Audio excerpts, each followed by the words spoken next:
Good afternoon again, everyone. Russ Gannum back here with you. And I'm going to introduce our Barkan speaker in just a second, but I just want to say that I believe this symposium has been incredibly moving and inspiring up to this point. So let's please give a hand to all the participants and the audience for their support and enthusiasm. So it's my pleasure to be back with you, and I hope that you are enjoying the conference. So my purpose this afternoon is to introduce Danielle Arzola, who will deliver our Joel Barkan Memorial Lecture as part of this year's Provost Global Forum. But before I officially introduce Daniel, I'd like to tell you a little bit more about Joel Barkan and the lecture series established in his name. Joel Barkan and his spouse Sandra, or Sandy Barkan, were and are dear friends of international programs and of global education at Iowa more broadly. Joel Barkan was an accomplished scholar of politics, the politics of Africa, who, after his retirement from the UI in 2005, went on to have a second career in Washington, D.C. as a consultant for the National Endowment for Democracy, the World Bank, and the Agency for International Development. So Joel was very much an advocate. He also served for several years as a senior associate at the Center for Strategic and International Studies. And many of the university's faculty, staff, and administrators knew him also as a creative program builder who made lasting contributions to international studies at the university and to the regular discussion of Iowa City to changing the economic, political, and social circumstances in the world. UI faculty members who were his colleagues and who teach international studies proposed that Joel Barkan be recognized with an annual campus lecture. And the first annual Joel Barkan Memorial Lecture was delivered in 2015. Sandy Barkan, his spouse, is also retired from the university after having served in many roles over her distinguished career. Among those were the Associate Dean of the Graduate College, and also she was a professor in the Department of Cinema and Comparative Literature. We remember those days, Corey. And she specialized in African literatures. She also held offices in the African Literature Association and the African Studies Association. Additionally, she served as interim director of the International Writing Program and executive director of the Honors Program. Sandy also taught French literature and culture, which is my realm of specialization. Joel sadly and prematurely passed away in 2014, but Sandy has remained close to the university and to international programs since that time. In remembering Joel and in recognizing Sandy's continued work, it is crucial to underscore that their wisdom, vision, and leadership gave rise to what became international programs at the University of Iowa. By underlining the importance of global engagement on both an academic and cultural level, Joel and Sandy elevated the standing of international studies on campus and ensured that Iowa would remain a leader in this realm for decades to come. All of which leads us to today's speaker, Danielle Arzola. Danielle Hide is a Venezuelan artist and an LGBTQ plus activist renowned for his Artivism. He uses art to address issues of human rights, diversity, and equality. His project No Soy Tu Chiste gained global recognition and went viral during the 2013-2014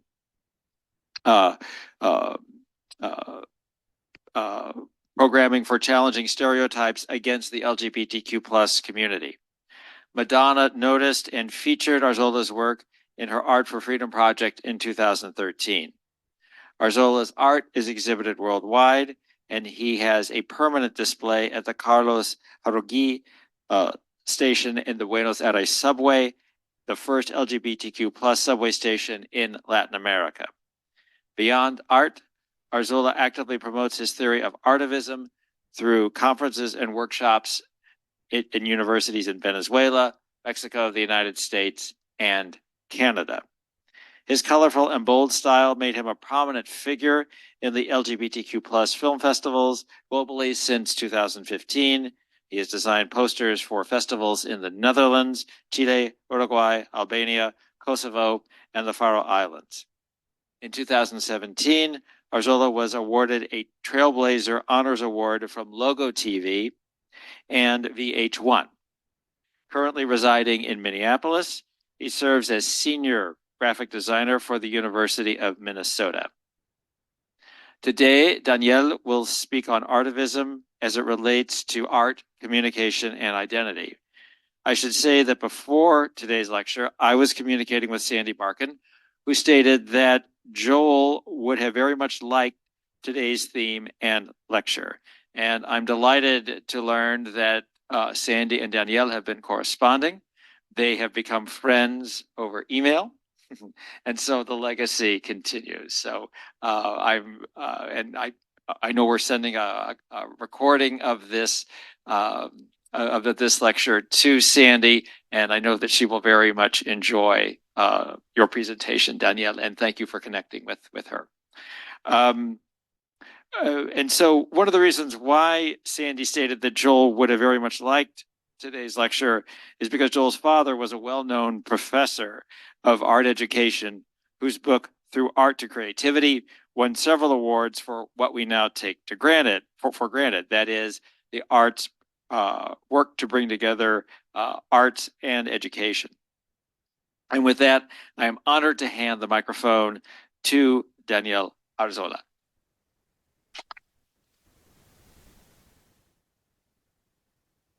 Thank you.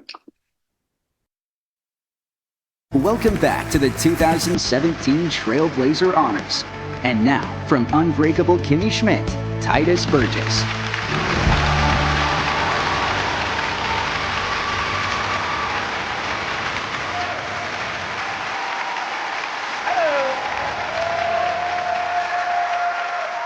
There's no doubt that art makes a profound impact on our lives. All evening, we've seen images of our honorees created by Venezuelan artist Daniel Arzola. Daniel was forced to flee his home country because he dared to stand up for the human rights of his fellow LGBTQ citizens.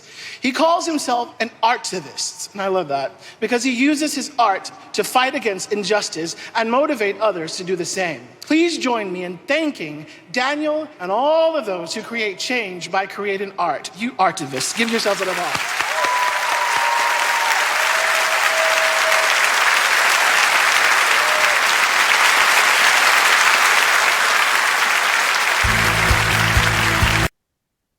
Years before that night, I was in a very dangerous neighborhood in Venezuela, hearing gunshots and being afraid for my life.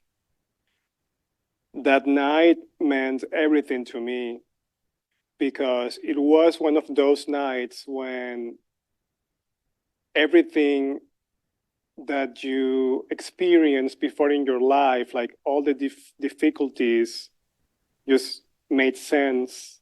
And it felt like that was the end of the season for me. It was one of those moments when life told me, we're winning this. And I wanted to start with that because, first, because I was having dinner that night with Cyndi Lauper and Nancy Pelosi. But I didn't know who was Nancy Pelosi, like months after that. But I knew who was Cyndi Lauper because when I was a kid, I used to make dresses with sheets and dance. Girls just want to have fun. And my mom will beat me up just because I was doing that. And that night, 20 years after those incidents, I was having dinner with Cyndi Lauper because life is full of surprises. My name is Daniel. And if you want to be my friend, you can call me Danielle. I believe identity is very important because it means to recognize someone. I like to tell people that my name is Daniel and not Daniel,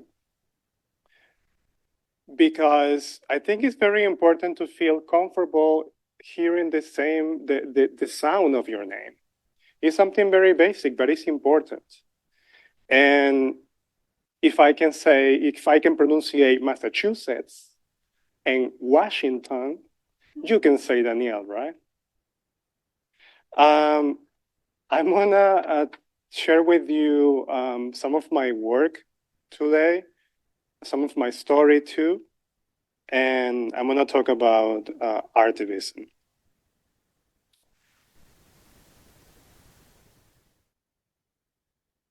So a lot of people talk about Artivism before, and I think I got some recognition because when I talk about Artivism, I don't only speak about social art. I grew up in a place without museums or cinemas or big libraries, and I decided to become an artist. I believe Artivism is not just creating social art, because I think the social art that is in the museums, when it's not accessible to everybody, is not really that social. It's more institutional art. So my concept of Artivism, I define Artivism as intervening in the dynamics that art used to communicate, because art has the ability to transcend time and to transcend the life of the artist. I believe that Artivism is intervening in those dynamics to create symbols that allow us to recognize ourselves in the culture. In other words, to communicate in an emotional way a social message. The activist needs to be there with their word and their presence. The Artivism just need a symbol, just need a song, a poem, a book to create change. And you cannot destroy that so easily. So before talking to you more about my work and the things that I do, I would like to share with you a little bit about the place where I come from, because I think my work as an artist is a response to the things I live and to the society that I escaped from. I was born and raised in Venezuela during a time when democracy was beginning to weaken and Chavismo was growing stronger. Believe me when I say that democracy is fragile, and that's the reason why we must take care of it. I believe that taking democracy for granted is a big mistake, and people in Venezuela and in plenty of countries right now can understand that. That's what I believe, that falling asleep without guarding our freedom can lead us to wake up in prison under some form of authoritarianism. In other words, I just want to pay attention to the history of my country and remember when Venezuelans used to think that the things that are happening right now in Venezuela could never happen because Venezuela was not Cuba. And now we have a lot of similarities. Venezuela have one of the biggest crises in the world related to immigrants, and I am one of the almost 8 million Venezuelans that we have to escape the country. And I can assure you, like, this number is bigger right now because this number was reported last year. And there is a lot of invisible bodies that are not in those statistics.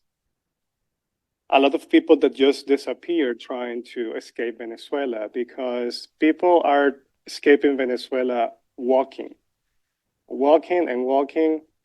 and not everybody survived that. So I think it's important to protect democracy because we are facing in this moment a lot of crisis in politics where we can see people basically choosing psychopaths as presidents, which can lead to the destruction of democracy in our countries. I think you know about this. I'm not going to say names, but you know who I'm talking about. And it's very sad to see how this is happening in other countries like Brazil and Argentina, where people just, it seems like they're voting not for democracy, but more like for revenge, because they cannot stand that the people that they tried to invisibilize in the past are just getting basic civil rights. So I think democracy is very fragile and we need to protect democracy.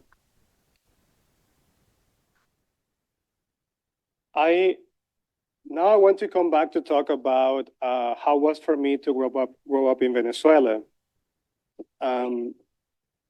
The first time a homophobic slur was used against me, I was perhaps 6 or 7 years. And although I didn't understand what it meant, I could felt like the historical prejudice crushing my small dignity. And I just remember how those words, for some reason, made me cry. That scene will repeat constantly in my life because when you grow up in a place where your identity is not allowed, your dignity is fractured. And therefore, the image of yourself becomes something horrifying. I grew up hearing all the time, like if you are queer, you will develop AIDS, and then there will be a stigma and rejection and loneliness. And those were the things that were used to scare me.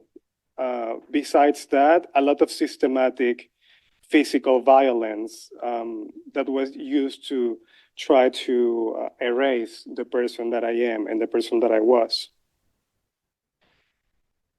What I learned during that time is that sometimes the only thing that you can do is resist until you have the strength to fight back. And I grew up seeing my name written on the walls of my neighborhood alongside homophobic insults.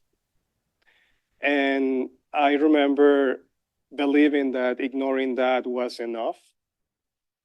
But by the time I was 16 years old, I have been kicked out of my own house because I came out and I was refusing to negotiate my identity and my dignity. That same year, a group of neighbors tried to burn me alive because of my identity. They tied me up and burned part of my body, and they also destroyed almost all my drawings during that time. And I stopped drawing for years. And then when I stopped drawing, because what I felt at that moment is like, it makes no sense to spend, months drawing and then someone will destroy everything in just 1 minute. I understood that the body is fragile and that art can be fragile too. And then I took refuge in poetry. That for me is drawing with words. And I was in silence for a long, long time. I will say I spent my childhood and young years without any support system by any adult in my life. I feel like until that moment, every adult in my life betrayed me as a kid. But I found hope and I found refuge in art, in artists, in the work of people that existed before me. And I want to talk about that because thanks to that, I found my power and I learned how to use it. But I think when you are raised in a society where you cannot identify yourself in culture, your identity gets fractured. When you grow up in a society where you're constantly hearing that you are an abomination, that you are sick, even when you manage the way to escape that, even when you find the knowledge to know they're wrong, that interrupt your process of formation as a human being. And some people never recover from that process. I think I did because I don't want to lose. I never wanted to lose. And I think when you're born losing all the time, we need to learn how to win. And I think that was my philosophy. And I wanted to find those people that existed before me, and I found them through art. And I'm going to talk about that today because I think art is a testimony of humanity through time. We can understand how ancient people used to find food just because the drawing they used to make. We can understand about, I don't know, capitalism, about just looking at Andy Warhol. We can understand about the pandemic of AIDS through the work of Keith Haring. And I learned a lot about the world just paying attention to people like Federico Garcia Lorca, the Spanish poet, like listen to the songs of Chavela Vargas, and reading Reinaldo Arenas, how he was facing Fidel Castro in Cuba. And thanks to them, I understood my part in that terrible movie that I was living. And I understood, like, if I manage the way to survive all that, I will have a great story to tell. And it was because the artists, I understood that, because artists are storytellers with the ability of transcend time. Even when plenty all of these people, they were dead when I was born, I felt they were my best friends when I was a lonely teenager. I found refuge in the poetry of Garcia Lorca. Like, to me, it was amazing to see how someone will describe the civil war of Spain through poetry, and Lorca did that. Or listening to the songs of Victoria Santa Cruz, who is this person here, who is it was a Black Peruvian folklorist that used to sing about racism. So these people taught me that you can transform the things that you live into art, and that you can make art and transform that into protest, not only to denounce the things that you are living, but also to find community, to help others to find symbols to fight back. And I think that's one of the most important qualities of art, is that remind us that human beings are capable of creating great things, and that we can feel admiration for strangers, which is fascinating. In a world that is so divided, you don't need to know someone to be fascinated by the way they sing, by the way they write, by the way they draw.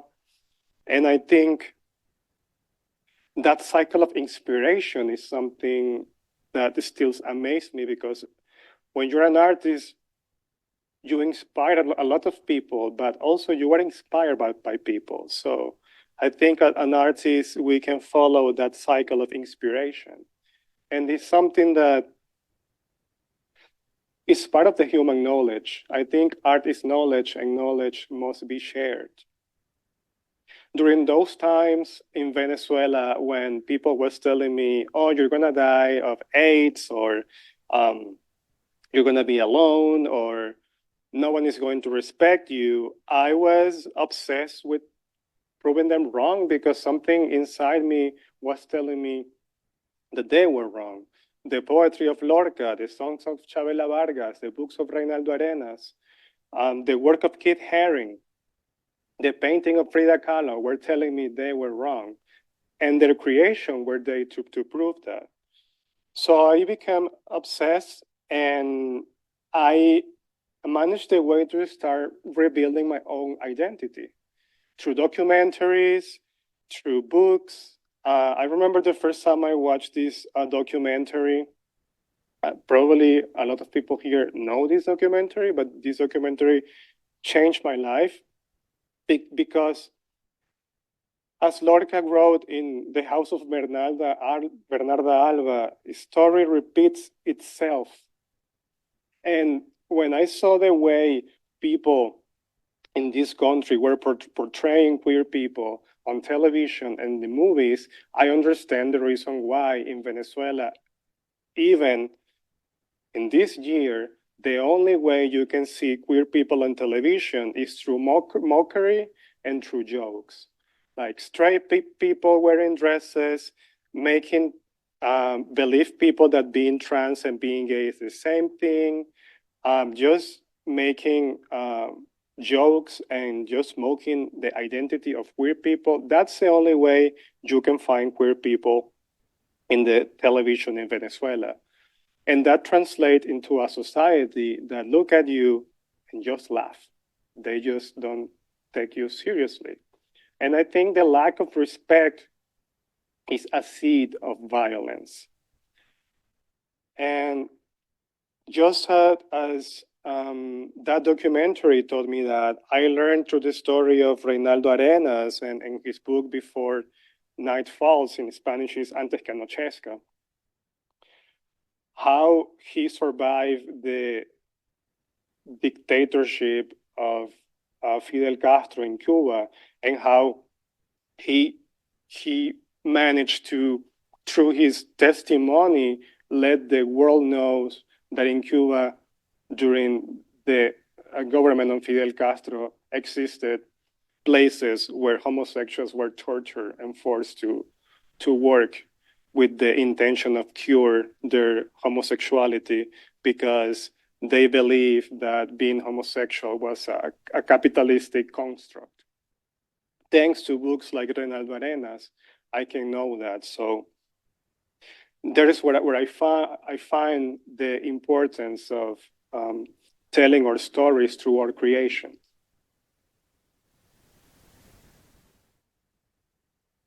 In the same way, I found a similar voice in the poets of Federico Garcia Lorca, who was finally murdered by the dictatorship of Francisco Franco in Spain.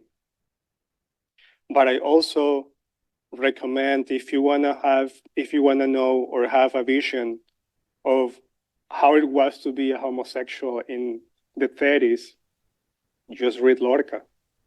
It's there. It's a time machine. I think to survive tragedy, we need to learn to be romantic. Especially if we're artists, we need to be romantic. We need to fall in love with life. And through Lorca, I especially like a poem in the book Poet in New York. The name is The Ode to Walt Whitman, where he describes the sexuality in that time, but also when he described Walt Whitman as an all beautiful man with a beard full of butterflies, who was later an inspiration for one of my pieces. I also beat up my fear, the fear that was imposed to me since I was a kid. Until I was probably 16 or 17 years old, I thought I will die of AIDS, because that's what everybody told me. And I think it was thanks to the work of Kit Haring that I understood where that fear was coming from. And I also understood that you can talk about these things in your creations, that art not always have to be like the best drawing, or you don't have to be the best singer, or you don't have to be the best writer. You only need to have something to say and find a way to say it, find the people to listen. And that's it. So I was 18 years old, no, about 20, when I started to draw again. I spent years without drawing after I was attacked. And I found my voice in poetry. But then I heard the story of more people in my city that they never managed their way to survive or to escape their attack or the attackers. I remember I heard the story of Angelo Prado, who was a boy in my city who was burned alive for being gay. He was trying to go to high school. And when he came back home, some neighbors just used gasoline and just burned him alive just for being gay. And I noticed that what happened to me when I was 16, it wasn't just something isolated. I thought during years that it was normal because when you live surrounded by violence, you start normalizing violence. And I think there is, it's dangerous to do that. But it was in that moment that I realized that in my culture, even when you have people that is being born alive or being queer, when you turn on the television, you only see jokes. You only see like comedy shows, mocking queer people. And then, because I am a romantic, I was studying in art school. This was a very dark moment in Venezuela because the Maduro was basically murdering students on the streets that were protesting the lack of food, the lack of electricity. I grew up in a very, I'm gonna use the word poor because I'm not afraid of it, but it was a poor neighborhood in Venezuela. So until this moment in my neighborhood, people can stay 3-4 days without electricity. But if you dare to protest, then the army come for you. And sometimes they take you to jail, sometimes they disappear you. And that was the case of many, many people that I know in my country. And during that time, I had this idea. It was my last year in art school, and all these crazy things were happening. A lot of queer people were being hurt and killed. And even in television, the only thing I could see was jokes, you know? If someone will murder Angelo Prado in this country, we will probably have a book or a musical or a movie about Angelo Prado. But this happened in a poor neighborhood in Maracay, Venezuela. Nobody knows who is Angelo Prado. So it was my last year in art school. And I say, I want my last project to be something that I can use in life. And I decided to start drawing again. But this time I had some classes. I went to first to study graphic design, and I learned how to draw digitally. And I said, okay, I'm gonna create a campaign where I can post on my social media, and I'm gonna call it No soy tu chiste, that it means I'm not your joke in Spanish. And it was a response to all this media in Venezuela that the only thing they did in the past was laugh about people like me. And I did that, and I created I'm Not a Joke. First, it was No soy tu chiste. But then I started to post these posters on social media. And then what happened, it just changed my life. People started to share these first on Tumblr. First, it was super viral on Tumblr. And then one day, Neil Gaiman shared this on Tumblr, and it became like even more viral. And I was still in Venezuela, waiting in line for 5 hours to buy a chicken. And then you have people like Neil Gaiman sharing your work on Tumblr. And then people start to sending me messages from Canada and United States, like, hey, this is great. Can you do it in English? And I was like, well, I learned English thanks to Alanis Morissette and Tori Amos and Fiona Apple. and Will and Grace. And I actually never studied English, so I just learned English that way. This is why I have this strange accent. And then people from Portugal and for Brazil, can we have this in Portuguese? And people from France, can we have it in French? And now I'm not soy Chavista, I'm not a joke, has been translated in 21 languages. Thanks to the work of activists around the world. Even when this was happening, I was still trapped in Venezuela.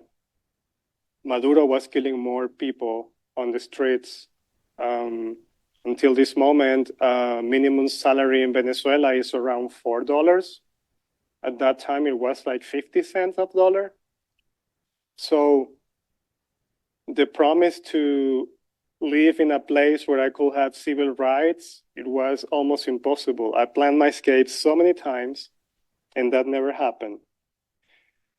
And to me, when I created I'm Not a Joke, I wanted to fight back on the stereotypes that people use against queer people in Venezuela. And all the sentences, all the slogans on the posters were based mostly in poems that I wrote before during the time I was not drawing. And I like to talk about stereotypes. I don't have anything about stereotypes. I think the stereotypes exist and they are okay. But it's okay. It's okay also to show that people are more than stereotypes. Like the stereotype also have a family, that the stereotype is human, that the stereotype have dreams, that we are not only a stereotype. And because life can be stereotypical, my life as a queer person changed because of Madonna, who in 2014 tweeted this, and this interaction led to my work being included in the project Art for Freedom. That was a project that she was making, looking for artists who were working with human rights. She selected 5 pieces of my I'm Not a Joke project. And this gave me the recognition to be connected with the organization in the Netherlands, Radio Netherlands is the name, that helped me in 2014 to escape from Venezuela.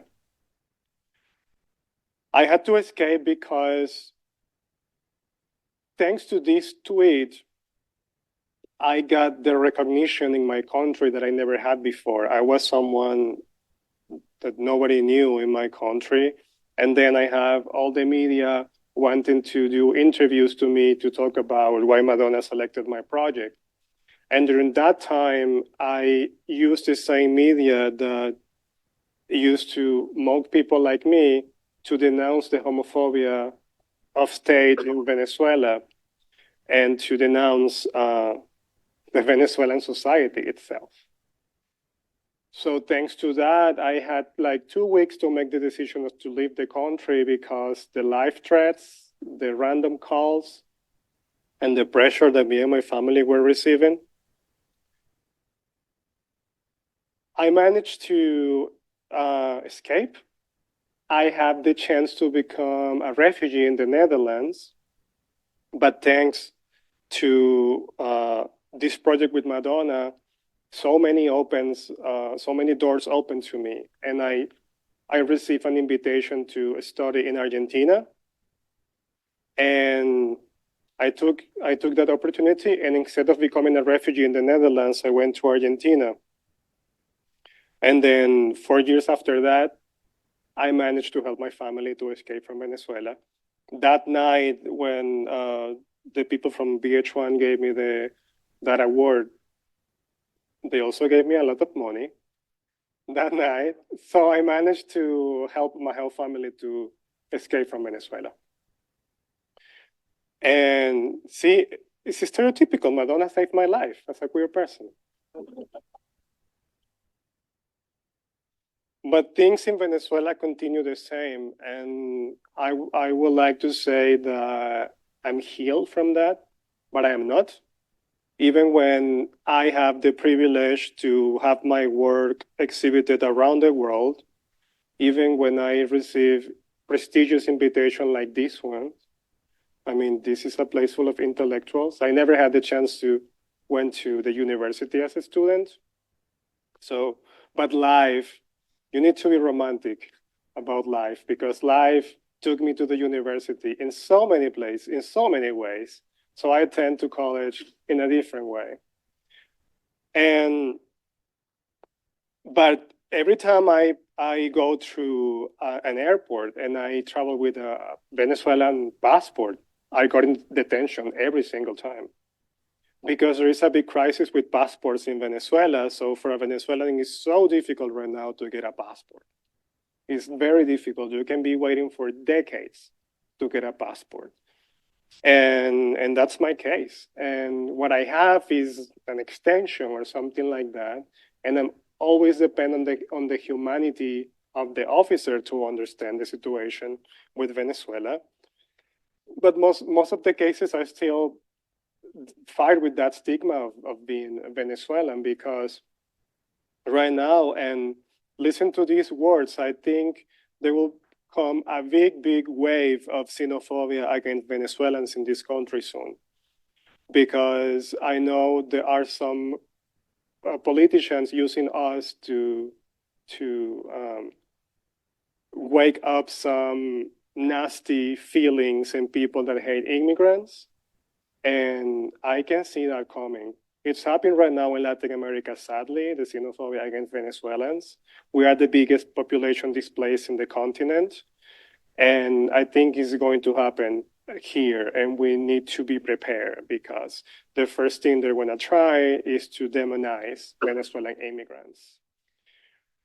Maduro, who is the reason why millions of Venezuelans, Maduro and Chavez, who are the reason why Venezuelans, we cannot be in Venezuela. They're still in power. They're still killing people. They're still celebrating that.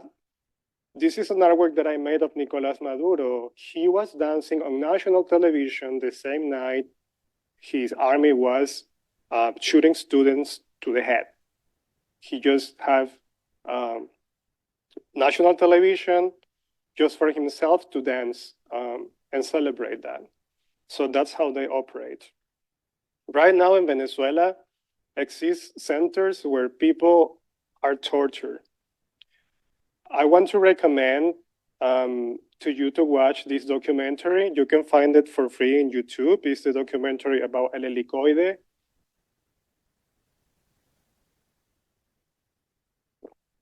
El Helicoide was during the 60s. It was a very famous building because the architecture, it was very modern through that time. Now it's just used as a prison to torture political prisoners.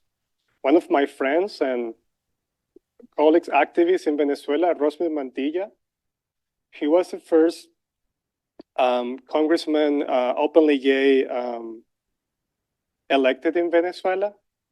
He was tortured over 2 years in the Helicoide. He survived, and now he's living as a refugee in France. But I recommend this documentary. Just right now, there is a human rights activist. I didn't have the chance to include her name or her picture, but her name is Rocío San Miguel. Rocío San Miguel is a human rights activist that was detained like 2 weeks ago in Venezuela, and they have her there. So that means she's being tortured because this is a place where the dictatorship tortures politicians that are against them. And just to give you an idea about how queer people is treated in Venezuela, this happened 2 weeks ago. This artist, his name is Marcos Caraballo. He's 26 years old. He was detained and imprisoned just for posing, dressing as an angel in front of a church in Venezuela. Not only he was detained, but also the person that designed the wings and took the pictures was putting in detention. Now they release them, but they treat them as criminals. They have to present to the authorities every 30 days. And that's how the situation is in Venezuela right now. With my work as an artivist and my mission as an artist is to talk to the place where I come from, but also to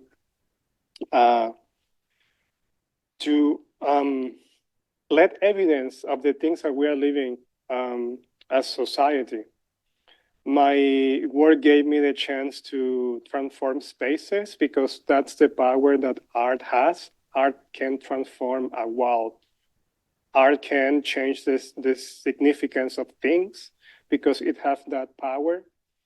I wanted to share this piece with you. If you ever visit Buenos Aires, please go to the Carlos Jauregui station. This is line H of the subway in Buenos Aires. Just ask for the gay subway station. People will know where. This is it. This is a 36 feet meters mural. I inaugurated this in 2017 in Buenos Aires.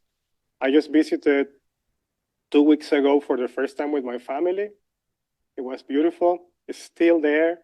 Of course, it gets vandalized almost every month, especially the brides. They just vandalize them all the time. But to talk about Artivism again, this is how it works. I keep doing digital artworks because people cannot destroy it. Even if you destroy the body of the work, they can replace it. I just gave to the city of Buenos Aires in 2017 all the map with all the files to replicate this every time it's destroyed. So things like restoring the artwork will not be a problem when I'm not here anymore. So to me, Artivism worked this way. I just try to create art in a way that people cannot destroy, in a way that if you destroy the body of my work, the spirit is digital, so I just can replace it. My mission as an artist is to create work to share knowledge, because I think there is plenty of knowledge that we can find when we pay attention to the history of art. And I dedicate myself to create campaigns related to human rights, campaigns that can bring knowledge to people. For example, almost no one in Latin America knows about what is being indetectable. So for that reason, the stigma in places like Venezuela is so big that people prefer to not say they are living with HIV. They just prefer to isolate and die in silence, like if we were living in the 80s or 90s. Sadly, that's a reality that is also has to be with the fact that in Venezuela, since 2013, there is no access to medicine to treat HIV, and the government tried to criminalize the humanitarian help because they don't want to admit there is a humanitarian crisis in the country. So this keeps happening in Venezuela. And yeah, I think my main mission as an artist is keep creating pieces of art that reflects the moment that we are living, because through art we can build memory, and memory is important to not repeat mistakes. History repeats in itself, as Lorca used to say, and I don't want this to be a monologue because I only like monologues in theater. I hate monologues in conversations, so I hope this can be a conversation. And before closing this, because I am romantic and I used to write poetry, I just want to share a poem with you. Let me see if my throat allows me. This is the first time I'm going to read this poem in English. I just translated myself. So I created a slide with, can someone give me some water, please? Thank you. So this is the first time I'm gonna read this in English. So if it sounds weird, I'm gonna share a slide with a QR code. You can see the poem. I know this is the University of Iowa. You're very famous for your writers. So if someone can help me later and say, hey, maybe we can do it better, I will not be mad.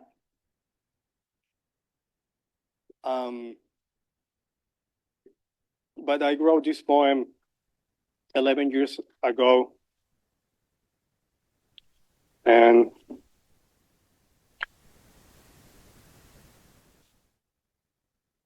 I request the floor. Don't come and tell me that it's just a game, because pain is not funny for those who suffer. Don't come and tell me it was just a joke when ignorance threw mocking laughter like rocks that left marks on my head. Don't tell me it wasn't serious when everyone else laughed except for me. Don't talk to me about homeland, for a dead homeland serves for no purpose. Don't you dare to feel like a big man, as if being a big man were some kind of gift, because my strength was turning abuse into words and filling my hands and my head with colors instead of blood. Don't you dare to feel like a man just because something hangs between your legs, when true character comes from respect. I don't have an amusing flaw or a grace that needs apologizing for. And if God has an issue with me, let her be the one to tell me. Save your stupid little laugh that spews from your mouth if the same mouth that calls for a savior is the same mouth that fuels the massacre. I know well the humor and flaws of the queers. I'm not here to impose myself, but I no longer hide. I come to exist without holding my breath, without silencing the voice that learned how to shout. I'm not here to take anything from anyone, so stop taking what's rightfully mine. And don't see me as a walking bag of AIDS if you are the one offended by a sexuality class. And don't you dare to tell me I am confused when I have been so sure of who I am, so sure to convince a mother who thought I was sick, a town that hated me, a culture who tried to erase me, a God who wished me dead. Few people can look inside themselves without feeling fear, and here I am. If I've learned to survive in a country that attacks me and mocks me, don't lecture me about respect. So, I request the floor. If you don't want to defend myself, simply don't attack me. Thank you.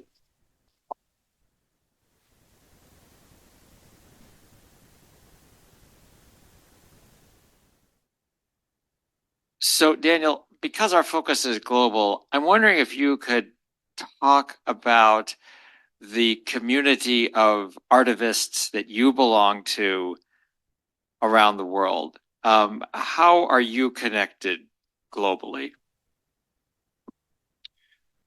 Well, can you hear me still? So That's right. well, all these years I have already like a decade working with people around the world, and it's just started like this, like plenty of the people here that I know, I have friends in that table. It's funny that all my friends are in that table. And you don't know. Well, but it's just happening organically when someone just believes the same as you and they say, come to my city and speak to students. Or it happens to a lot of teachers that they just contact me and say, I would like to hang your posters in my school. And because of that, since I created I'm Not a Joke as a student a decade ago, the work it never stopped being show up in places. Like it has already 3 years been exhibited in the city of Lyon in France, in bus stations, it's in the subway in Buenos Aires. And it just keep happening with people that They believe in the power of transformation of art, and it's not like any organization. I think it's more the power of people. And they say, I have a blank space, and can I have some posters? Yeah, let's do it. And you change things. And sort of alongside that question, I'm wondering, is your work, I would assume, especially in a digital world, that your work finds its way still into Venezuela? And if so, what is the response? What do you hear from Venezuelans about your work? Well, the first thing is that, the generation before me and the generation after me, we face the same monsters. Probably the generation before me, they didn't face the Chavismo and the dictatorship, but they face, the homophobia is not only because the dictatorship, like this, I think this Venezuelan society itself is very homophobic, but what it changed is that now with a TV show tend to ridiculize our identity, try to mock our identity, people respond with my work. And before that, when I was a kid, I didn't have that. And now when someone tries to make a racist joke, because the quantity of blackface also in Venezuelan comedy is just until this day, and people use it. People use it to fight back, and it's not like my poster is gonna change that. But if you have something to defend yourself and to prove your point, I think it's important. Very good. Thank you for sharing that. So from the floor, what questions can we answer?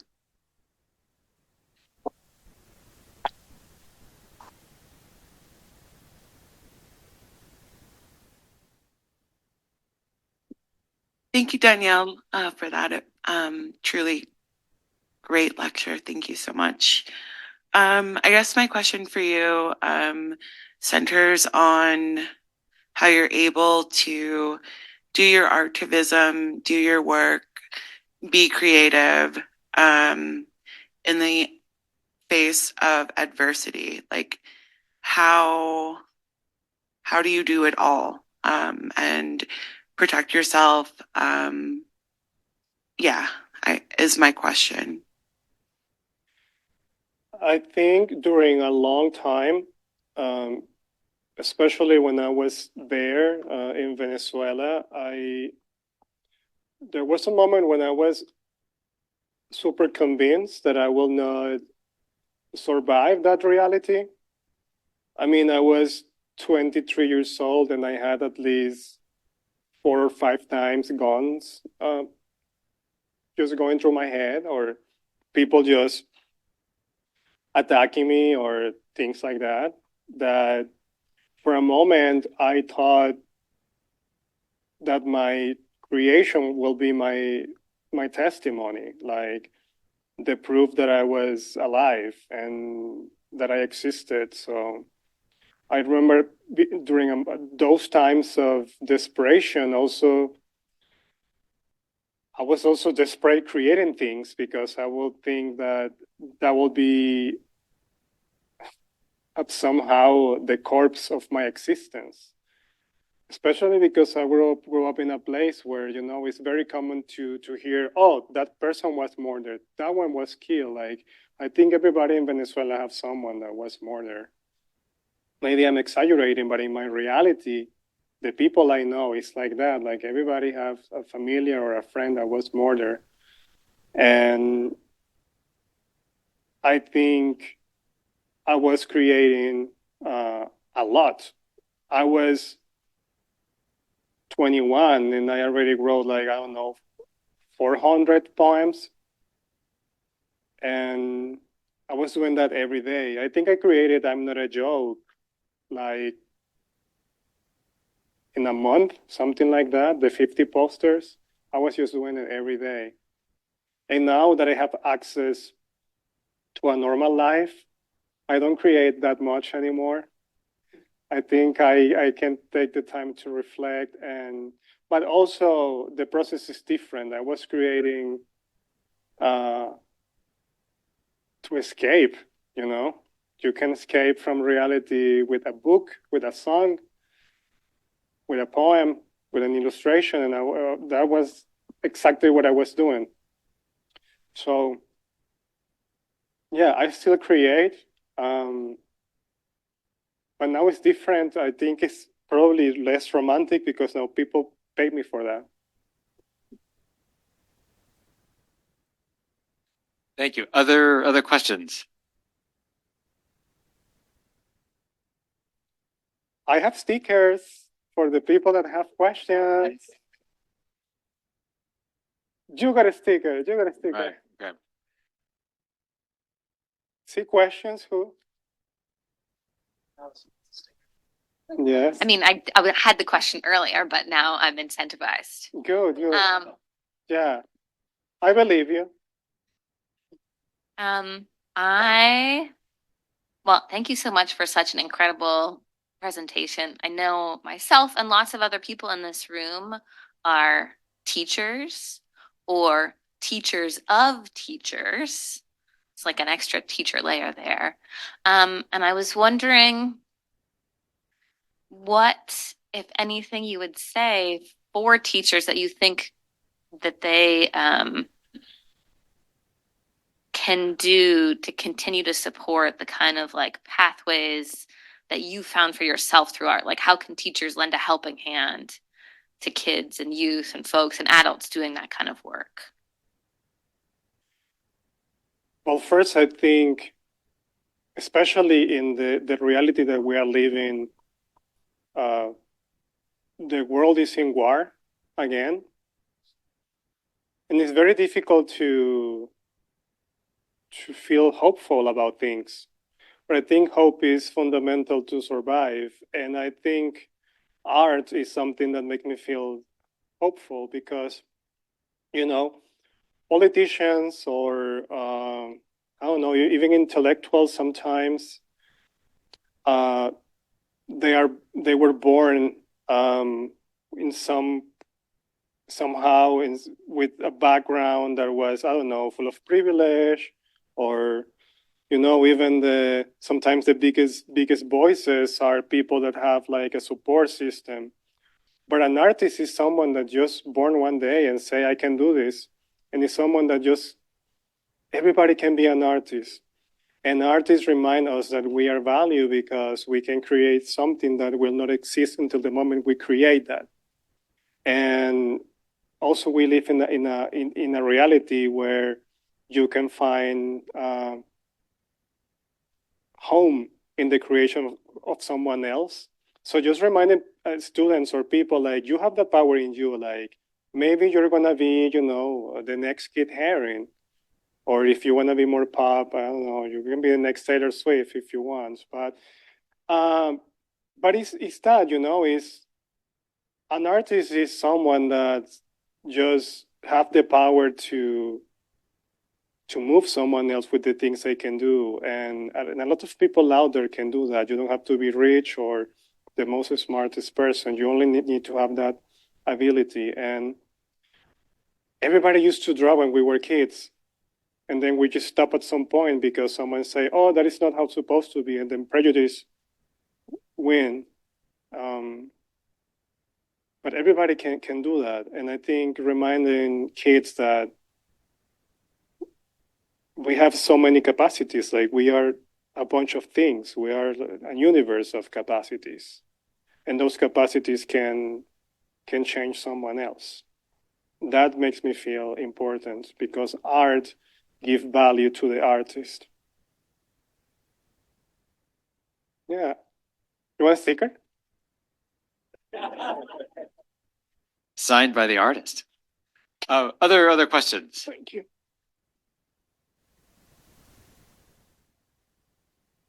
Yes. What's your next project about? Oh, What are the current experiences of where you're at kind of bring to how you're thinking about art or activism or even the way you're engaging with, are you engaging with students? I imagine you are, but I don't.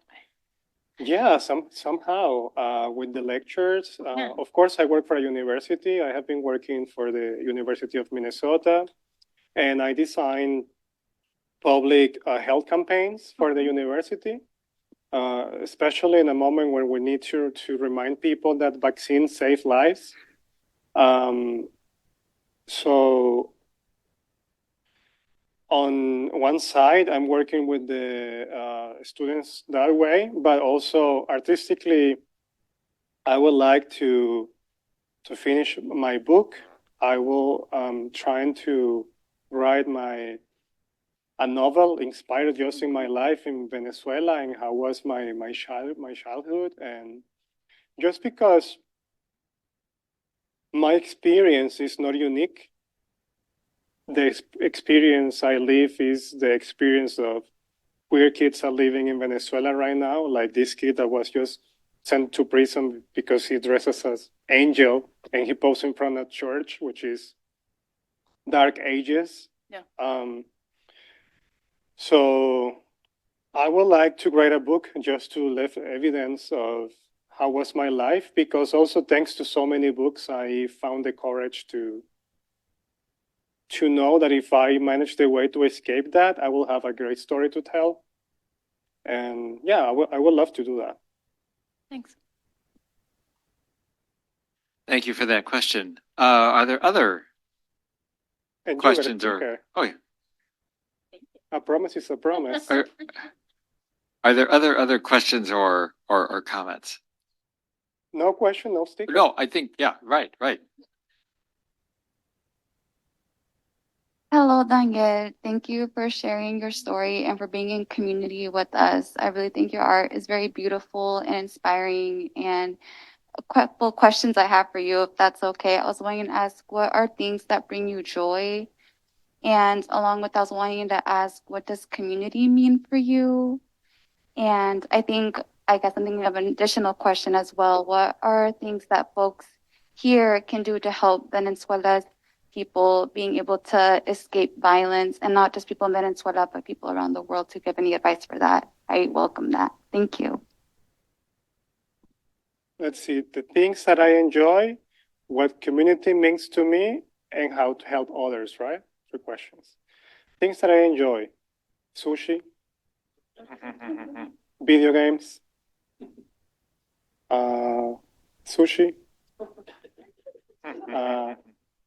good guys, and yeah, I think that's it.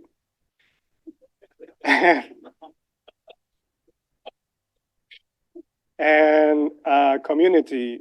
Community means everything, because I was super lonely, like literally. Like I grew up, my mom was working all the time. I have no friends when I was a kid, just a few. And it was very difficult to be friends because like it was like, oh, he's gay, he's gonna make you gay, so don't be friends and things like that. So when I found a community, and I think I found a community thanks to my work, and it just changed my life. Now I have friends all over the planet, which is fantastic. But I really believe in that life can give you what you didn't have at first in another stage of your life. Because I never had like loving grandparents, like loving aunts and uncles, and life gave me that. Like I always wanted like a big family, and my family was always like my mom and my brother and just that. And I think I have brothers and sisters, just chosen family everywhere. So community is important because I think family is not about blood, it's about nexus and connection, and that's what really make a family. I think the community is family to me, because it's important to find home in the mind of others, and especially in times as difficult as this one. And about how to help people, I wish I know that one so easy, but there are so many stories that I just I just think like when we are open to, when we have a culture, when we understand the importance of welcoming refugees and asylum seekers, I think keeping that culture alive and just being proud of doing that, because especially in this moment in Latin America and in so many places, like the response is just to demonize immigrants. And I think we need to change that.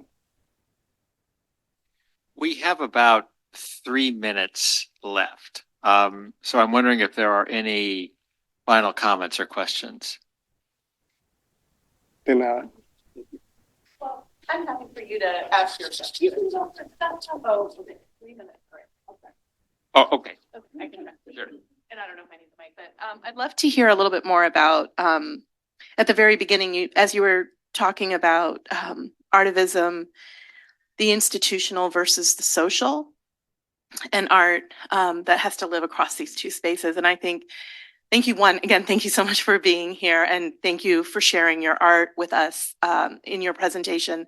But we are at an institution.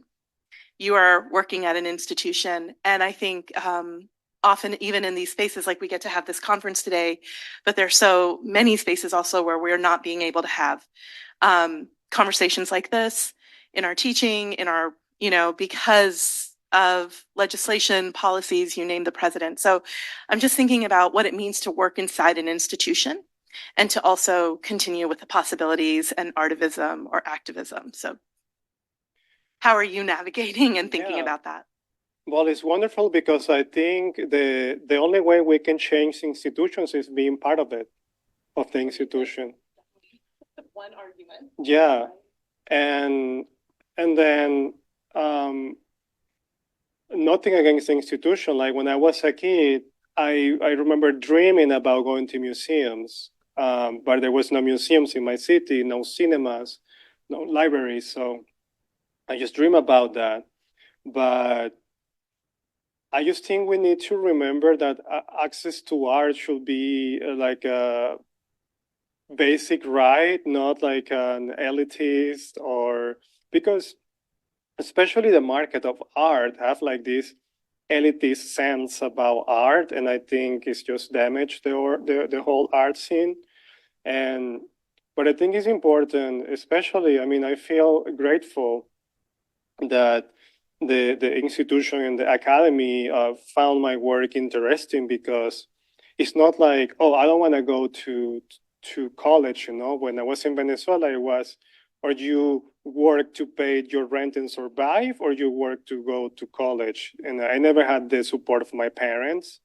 So for me, it was, I always had like that. I mean, I think the people that knows me, they know like I still want to go to and be a student. But I think that we can change institutions when we are part of them. And it's important to have people in the institutions that understand that knowledge comes in more than one format, and that we need to make culture accessible, because culture and art are knowledge, and we should be here to share knowledge. That was a really great question. So in a similar vein, I was also going to ask more about looking at a larger systems level. You've shared so much with us tonight, Danielle, and I was thinking back to the comment you made about how sometimes the only thing you can do is resist until you have the strength to fight back, and thinking about these patterns of violence and increasingly hateful rhetoric we've been seeing at all different systems levels. I wonder, what does fighting back, especially with art, in your artivism, what does that look like to you? Wow. Well, first, maybe this is going to sound, what's the word? I'm thinking in Spanish right now. But first, every time a space is open for me or for my work, I feel that that's a victory. Especially, I think it was Frank Sinatra who once said that victory is the best of the revenge, is the best revenge. Just winning is successful is the best revenge. It was something like that. But to me, especially because since I was a kid, I constantly heard that you will never be an artist. People will never respect you. You will starve to death if you are an artist. You will not shower never if you're an artist. And I shower every day and I pay my rents and I pay my taxes. And I'm the only member of my family that speak English. I was the member of my family that at the end rescued the rest. So that feels like a victory to me. Like to me, fight back is to prove them wrong, but just with your own victories, just finding the way how to win. And to me, life was about that. Like I was born in a place where people told me every day, like, you're a loser. You will never do anything important in your life. And now look at me. Thank you.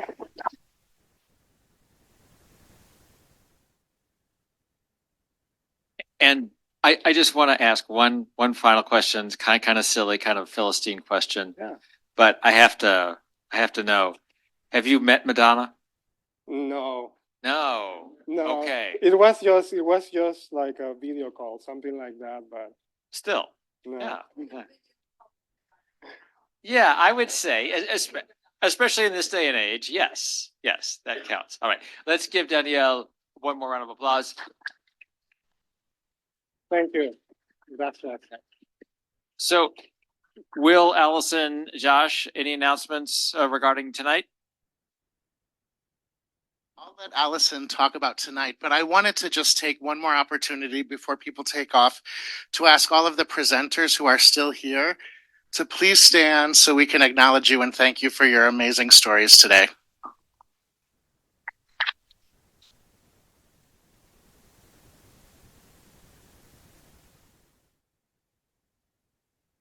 Thank you so much. And like I said, if you RSVP'd for this event, we'll be sure to follow up with some resources.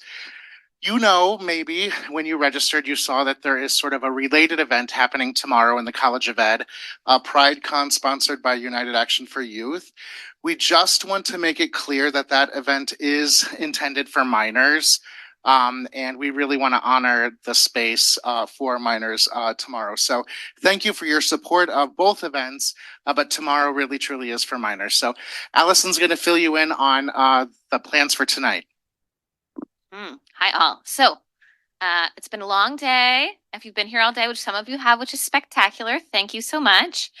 So this evening at Film Scene at 7 p.m., there's going to be a screening of the film Lotus Sports Club, which is a really wonderful documentary about a trans soccer coach in Cambodia and their under 21 women's team, which is trans inclusive. It's a great, so many of the wonderful things Daniel just mentioned about chosen family and care and finding things you love. They're all in this documentary. So that's at 7, and it's a pay what you can event. So it can be free to go, or you can pay what you want.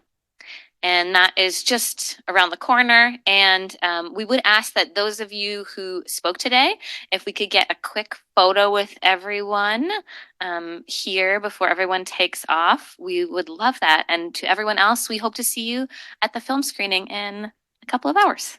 Thank you.